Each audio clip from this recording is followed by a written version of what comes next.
Dream job ఆదిత్యతోనే సాధ్యం. Aditya degree colleges admissions open. For more information visit our website. నమస్తే, నేను Keshav. Welcome to Suman TV. ఆంధ్రప్రదేశ్లో సినీ నటి శ్రీరెడ్డి అరెస్టు ఓ వర్గం గుండెల్లో గుబులు రేపుతోంది.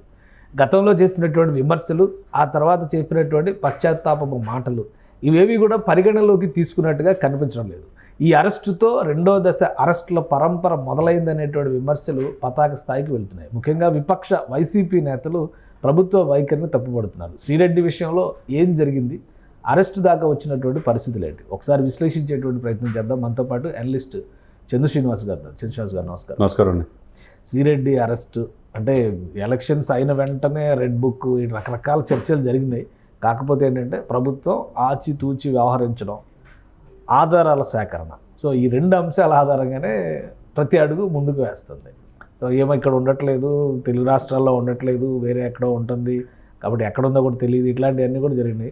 అకస్మాత్తుగా విజయనగరం జిల్లాలో ప్రత్యక్షమైంది. ఆల్రెడీ గతంలో ఉన్నటువంటి కేసులకు సంబంధించి నోటీసులు ఇచ్చారు, వెంటనే అదుపులోకి తీసుకున్నారు. సో ఇది పూర్తిగా అప్రజాస్వామిక చర్య అని విపక్షాలు ఆరోపిస్తున్నాయి. అంటే విపక్షాలు కాదు, ఒకే ఒక పక్షం ఆరోపిస్తుంది. సో వైసీపీ నాయకులు చాలా సీరియస్గా ఉన్నారు ఈ విషయంలో. ఏంటి అసలు ఎందుకు క్షమాపణలు కోరినా క్షమించలేని స్థితిలో ఉన్నారు శ్రీరెడ్డిని అనేటువంటి వాదన, ప్రచారం, ట్రోలింగ్ ఎక్కువ జరుగుతుంది. ఏం జరుగుతుంది? కేశవ్ గారు, మీరు తప్పు చేస్తే ఎవరైనా ఒకటే, చట్టం దృష్టిలో ఎవరైనా సమానం. మీరు అన్నట్టు ఎవిడెన్స్ కావాలి, కోర్టులు కానీ పోలీసులకు కానీ. ఇక్కడ శ్రీరెడ్డి గారు ఆమె ఒక్కో సందర్భంలో ఆమె మాట్లాడిన మాటలను బట్టి ఆమె మహిళ, లేకపోతే పురుషుడా, లేకపోతే ఏంటి అనే సందేహం కూడా వస్తుంది. అంటే ఆమె ఇష్టానుసారంగా మాట్లాడుతుంది. నాలుగు ఉంది కదా అని చెప్పి ఇష్టానుసారం మాట్లాడితే నన్ను ఎవరేం చేయలేననే ఉద్దేశంతో గడిచిన 5 సంవత్సరాల్లో ఆమె మాట్లాడిన పరుష పదజాలం, వ్యక్తిగత హననం, పార్టీ అధినేతల్ని, అంటే 4.5 దశాబ్దాలు నడిపిన చంద్రబాబు నాయుడు గారిని, వాళ్ళ కుమారుడు లోకేష్ గారిని, పవన్ కళ్యాణ్ గారిని ఎంత ఇష్టం వచ్చినట్టు మాట్లాడు, వాళ్ళ భార్యని, పిల్లల్ని ఎవరిని వదిలిపెట్టారండి? మీరు అన్నట్టు 2 ఫేజులు అన్నారు. ఫస్ట్ ఫేజ్ పురుషులది అయిపోయినట్టుంది, రెండో ఫేజ్ మహిళది వచ్చింది. మొన్న ఈ మధ్య పాలేటికి ఇష్టమైన ఎవరో ఒకళ్ళు అరెస్ట్ అయ్యారు. ఈమె శ్రీరెడ్డిని ఎందుకు అరెస్ట్ చేయట్లేదు? 10 నెలలు అయినా కానీ ఇష్టం వచ్చినట్టు మాట్లాడితే సారీ అనే ఒక పదం చెప్తే సరిపోద్దా అని చెప్పి స్వపక్షంలో నేపక్షంలాగా చాలామంది ప్రశ్నిస్తున్నారు. అటు చంద్రబాబు నాయుడు గారిని కావచ్చు, పవన్ కళ్యాణ్ గారు కావచ్చు. సరే, కాకపోతే ఏంటంటే వీళ్ళు అతి చూసి, మీరు అన్నట్టు గతంలో నెల్లిమర్ల పోలీసులు పిలిచారు, నోటీస్ ఇచ్చారు, ఎక్స్ప్లెనేషన్ ఇచ్చి వెళ్ళిపోయారు. ఇక అంతటితో ఆగిపోయింది అనుకున్నది. రాష్ట్రంలో ఉంటున్నాను చెన్నైలో అని చెప్పి కొంతమందికి అడ్రస్ లేకుండా, కొంతమందిని గతంలో కూడా ఛాలెంజ్ చేసింది, నన్ను ఎవరేం చేస్తారని. సరే, ఇప్పుడు రెండో కేసు అదే విజయనగరం జిల్లా చెందిన పోసుపాటు, అక్కడ పిలిచారు, అరెస్ట్ చేసినట్టు తెలుస్తుంది. ఇక ఏంటంటే ఒక ఛానల్లో యాంకర్గా, న్యూస్ రీడర్గా పనిచేసిన ఆమె, జర్నలిజం అంటే వృత్తి, మాట్లాడే మాట, సమకాలీన పరిస్థితులపైన అవగాహన అన్నీ తెలుసుకొని ఉండాలి. సమాజంలో అన్నీ తెలుసుకొని కూడా జర్నలిజానికి దీనికి ఏం సంబంధం లేదు. అంటే నేను జర్నలిజం అంటున్నా కేశవ్ గారు, మీరు జర్నలిజం కాబట్టి కొద్దిగా మీకు ఇది ఉంటుంది. ఆమె కూడా జర్నలిజంలో వృత్తిలో కాదు, అంటే జర్నలిజం వృత్తిలో ఉన్న వాళ్ళందరూ జర్నలిస్టులు కాదు. కాబట్టి ఇప్పుడు ఈమె మాట్లాడే టాపిక్ గురించి మాట్లాడడం బెటర్. నేను మిమ్మల్ని అంటలేదు, వృత్తిలో అంటలేదు. జర్నలిస్ట్ ఆమె ఒక యాంకర్గా ఛానల్లో చేసిన ఆమె ఆ తర్వాత నటనలో వెళ్ళింది. నటన నుంచి కొద్దిగా ముందుకెళ్ళి యూట్యూబ్లో, అక్కడ ఇండస్ట్రీలో కూడా చాలా జరిగినాయి. అన్నీ కూడా తెలుసు. మనం తెలిసిన ఎప్పుడు పతాక శీర్షికలు ఉండాలని ఆమె ప్రయత్నం చేసే ఇది కావచ్చు, ఆ తర్వాత వైసీపీ తీర్థం పుచ్చుకునే ఇదిలో కావచ్చు, ఇవన్నీ కూడా చూడండి. ఆమె మాట్లాడిన మాటలో నన్ను ఏం చేస్తారో చేసుకోండి దమ్ము ఉంటే అన్నట్టు మాట్లాడింది. అంటే సభ్య సమాజం తలదించుకునేది, ఆడవాళ్ళు ఇలా మాట్లాడతారా అనే ఇదిలో ఆమె మాట్లాడిన తీరు సమాజంలో ఎవరు కూడా అభినందించట్లా. మీరన్నట్టు ఇన్నాళ్ళకి న్యాయం జరిగింది, తప్పు చేసి ఎవరైనా ఇంతే అనే భావన. ఒకటంటే అంతా అయిపోయింది, పొరపాటు అయింది, క్షమించండి, సారీ, ఇక నుంచి మేము ఎవరి జోలికి రాను, ఇవన్నీ చెప్పింది. అలానే ఈ మధ్య పొలిటికల్ వీడియోలు అయితే ఏం చేస్తున్న సంకేతాలు కనబట్టలేదు.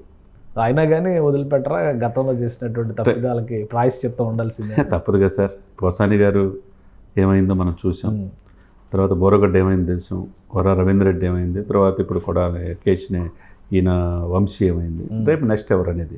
ఇక్కడ ఏంటంటే ఎవరైనా కానీ కొద్దిగా లేట్ అవ్వచ్చు, కానీ తప్పదు శిక్ష.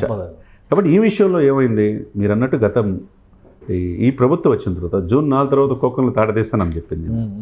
ఈ ప్రభుత్వం వచ్చిన తర్వాత పశ్చాత్తాపం కనపడింది. విమర్శించిన నోటి నుంచే అన్నయ్య నమస్కారం అని చెప్పేసి చంద్రబాబు నాయుడు గారిని, లోకేష్, పవన్ కళ్యాణ్ గారిని సారీ అని చెప్పింది. అదే సమయంలో నా ఇంట్లో 3 చెల్లెళ్ళు ఉన్నారు, పెళ్లి కావాల్సిన వాళ్ళు ఉంది. నా ఇంట్లో వాళ్ళందరూ నా బంధువులంతా మీ పార్టీకి ఓటేశారు అంది. మరి ఎన్ని వేస్తే నువ్వు మరి 4 సంవత్సరాలు చేసింది ఏంది అంటే ఇప్పుడు నేను అరెస్ట్ చేస్తారనే భయంతో ఇప్పుడు తెలిసిందా మేము మీ సామాజిక వర్గం అని చెప్పి ఇది ఒక కొద్ది ముందుకి ఇవన్నీ కూడా ఏంటంటే అంటే రకరకాల పారామీటర్స్ అన్నీ తీసుకున్నా అంటే ప్రభుత్వం చూస్తూ ఉంటుంది, సమయం కోసం చూస్తూ ఉంటుంది. కాబట్టి ఇన్నాళ్ళకి ఆమె ఇంకొకళ్ళు మాట్లాడాలి అంటే భాష సార్, భావ ప్రకటన స్వేచ్ఛ ఉంది భారతదేశంలో.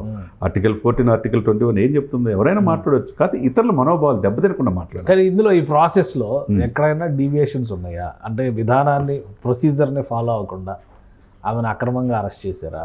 ఎందుకు కొంతమంది వైసీపీ నాయకులు కక్ష సాధింపు చర్యల్లో భాగం ఇవన్నీ, ఈ అరెస్టులన్నీ అన్నింటిలో కలిపేస్తున్నారు. దీన్ని సపరేట్గా చూస్తానికి వీల్లేదు అనేటువంటి వాదన వాళ్ళు చేస్తున్నారు. ఏంటి అంటే వాళ్ళ వాదనలో తప్పులేదు. ఒకటి ఎప్పుడైనా ప్రధాన ప్రతిపక్ష హోదా కోల్పోయినా ప్రతిపక్షంగా ఉంది కాబట్టి మమ్మల్ని అన్యాయంగా చేశారు మా మహిళలు అని చెప్పేసి వాళ్ళు చెప్పొచ్చు. మరి అన్యాయంగా చేస్తే ఇప్పుడు ఆవిడే శ్యామల అని చెప్పి వాసిరెడ్డి పద్మలాంటి వాళ్ళని పక్కన పెట్టేసి ఆమెకు ప్రాధాన్యత ఇచ్చారు. ఆమె కూడా మనం బెట్టింగ్ యాప్లో దొరికి పోలీసు పంజాగుట్ట పోలీస్ స్టేషన్లో నోటీసులు ఇచ్చి కోర్టులో వెళ్ళి నన్ను అరెస్ట్ చేయొద్దని చెప్పి తెచ్చుకున్నామే. మళ్ళీ ఈమె కూడా ఎంత వివాదాల కేంద్ర బిందువు అందరూ తెలిసిన విషయమే. ఏమీ తెలియని వ్యక్తులేం కాదు ఇల్లు.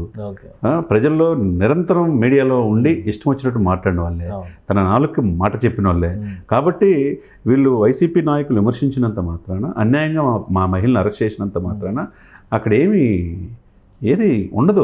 కాబట్టి చట్టం తన పని దాన్ని చేసుకోవద్ది. ఇన్ని రోజులకి అరెస్ట్ అయిందంటే పక్క ఆధారాలు అన్ని, కేసు మొత్తం కూడా ఎస్టాబ్లిష్ చేసే పోలీస్ యాక్షన్ మొదలైంది అనుకోవచ్చా? తప్పకుండా ఉంటుంది కదా, తప్పకుండా. అవి కూడా సిరెడ్డి గారు అంటే మనం భాష అదుపులో పెట్టుకోకపోతే ఎలా ఉంటుందో అవి కూడా చూడాలి కదా సార్. జైలుకి వెళ్ళి హుసాని గారు 1 month చూశారు, ఇవి కూడా దాదాపు కూడా చూడాలి కదా. డెఫినెట్గా ఉంటుంది. మహిళ అయినా పురుషుడైనా ఎవరైనా ఈ దేశంలో ఒకటే. కాబట్టి చట్టం, కేసులు, ఎవిడెన్స్ కావాలి కోర్టుకైనా పోలీసులకైనా. అది సేకరించినప్పుడు పక్కాగా ఫిక్స్ చేసినప్పుడు ఎవరు తప్పించుకోవడానికి అవకాశం ఉండదు. రైట్. థ్యాంక్ యూ శ్రీనివాస్ గారు. ఇది శ్రీరెడ్డి గతంలో చేసినటువంటి వివాదాస్పద వ్యాఖ్యలు, పరిధి మీరి భాషను కూడా దారుణమైనటువంటి స్థితికి దిగజారుస్తూ ఆమె చేసిన వ్యాఖ్యలే ఆమెకి ఇప్పుడు శాపాలుగా మారినాయి. రాజకీయ దురుద్దేశాలు లేదా రాజకీయ కక్ష సాధింపులు అనే అంశాలకి ఇక్కడ ఆస్కారం ఉండదు. ఒక ప్రొసీజర్ ప్రకారమే ఏపీ పోలీసులు ముందస్తుగా అన్ని రకాల ఆధారాలను సేకరించిన తర్వాత ఈ చర్యకి దిగడానికి అవకాశం ఉంది. కొద్ది రోజుల పాటు జైల్లో ఉండక తప్పని పరిస్థితి ఉందని చంద్ర శ్రీనివాస్ గారు విశ్లేషిస్తున్నారు. ఇది special discussion. Keep watching. Suman టీవీలో మీ పర్సనల్ అండ్ బిజినెస్ ప్రమోషన్స్ కోసం కింది నెంబర్కి కాంటాక్ట్ చేయండి.